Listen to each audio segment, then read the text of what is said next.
कहते हैं त्रेता युग में हनुमान जी के बिना राम जी का एक भी काम पूरा नहीं हो सकता था।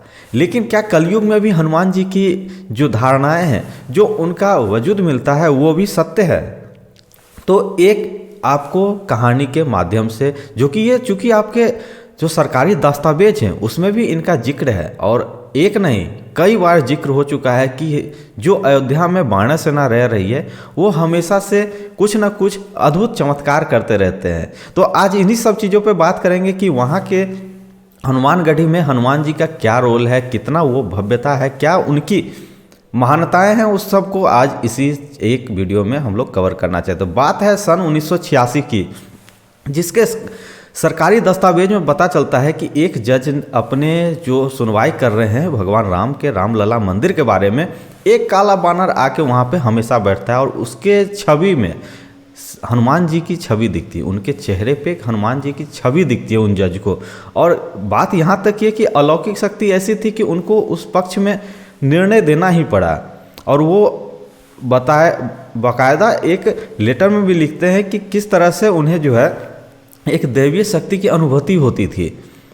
ये तो हो गई यहाँ की बात। दूसरी बात आती है कि जब 1998 अविनाश मिश्रा जी का एक एस्कॉर्ट से पता चला कि यहाँ पे आतंकी हमला होने वाला है, वो भी 18 किलो RDX के साथ, तो वहाँ पे अफरा तफरी मच गई। लोग जो है सो भागने लगे कि क्या होगा, क्या नहीं होगा।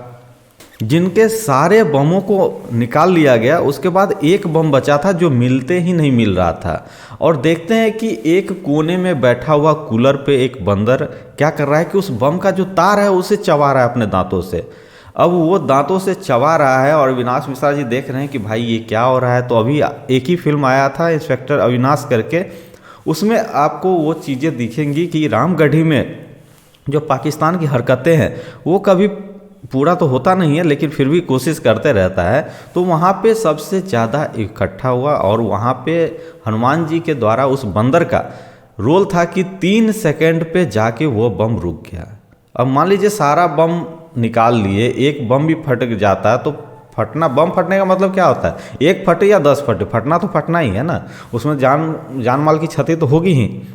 तो इसी तरीके से वहाँ पे हनुमान जी के अवतार लोग कहते हैं कि वहाँ पे आए और उन्होंने उसका चबा के सही कर दिया और उस तार को खींच कर फिर वो जो है तुरंत वहाँ से निकल के वो चले गए अपने जो रामगढ़ी के शीर्ष हैं वहाँ पे जाके बैठ गए। तो लोग कहते हैं कि हनुमान जी यहाँ पे करते हैं।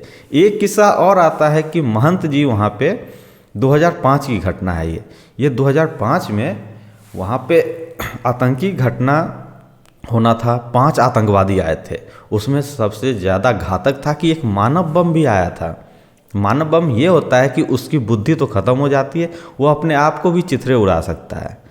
अब वहाँ पे अफरा तफरी ऐसी मची कि जीप से आया और जीप उड़ गई, तो लोग भीड़ में भगदड़ मच जाती है और उस भगदड़ का फ़ायदा उठा कि ये 5 आतंकवादी अंदर घुस गए।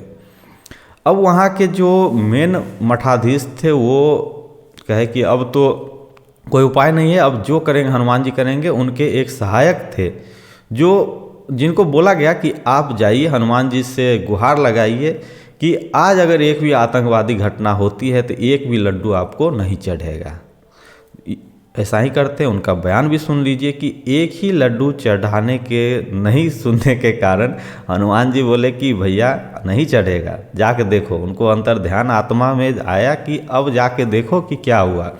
तो 4 आतंकवादी चिथड़े उड़े हुए थे। 5 आतंकवादी आए थे यहाँ पे बम लेकर के हनुमानगढ़ी यानी राम जन्मभूमि पे छोड़ने के लिए। तो हमारे सदगुरुदेव प्रातः स्मरणीय वंदनीय पूज्यपाद डॉक्टर रामदास वेदांती जी मुझको बोले, करपात्री क्या कर रहे हो? मैं पूजा कर रहा हूँ महाराज जी। अरे पूजा छोड़ो, तुम जल्दी जल्दी भागे जाओ हनुमानगढ़ी पे।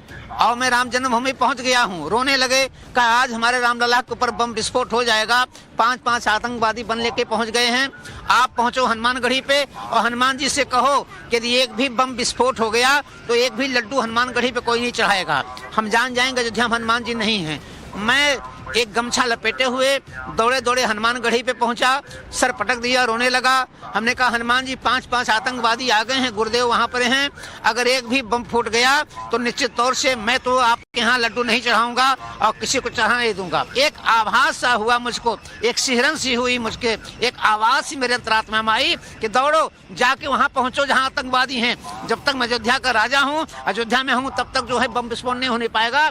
मैं वहां से 2-3 बार गिरते हुए दौड़ते हुए वेद मंदिर के पास पहुंचे और मेरे सामने 4 आतंकवादी अपने बम से उनके चिथड़े उड़ गए और एक भी बम, और एक आतंकवादी हाथ में हथगोला लिए खुद उड़ गया।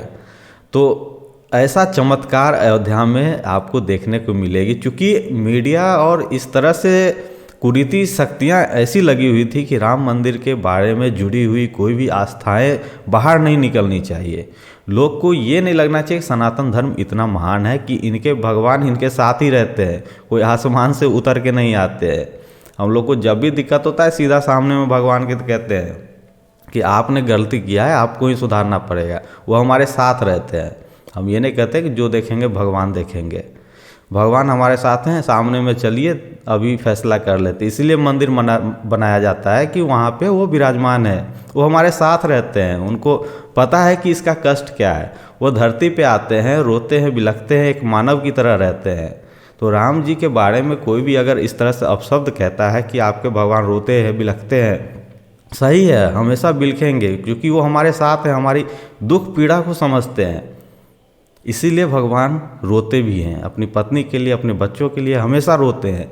उनको लगना चाहिए कि मैं तुम्हारे साथ हूँ, तुम्हारे जैसा ही हूँ। ऐसा नहीं है कि वो कोई और अलौकिक शक्तियाँ हैं।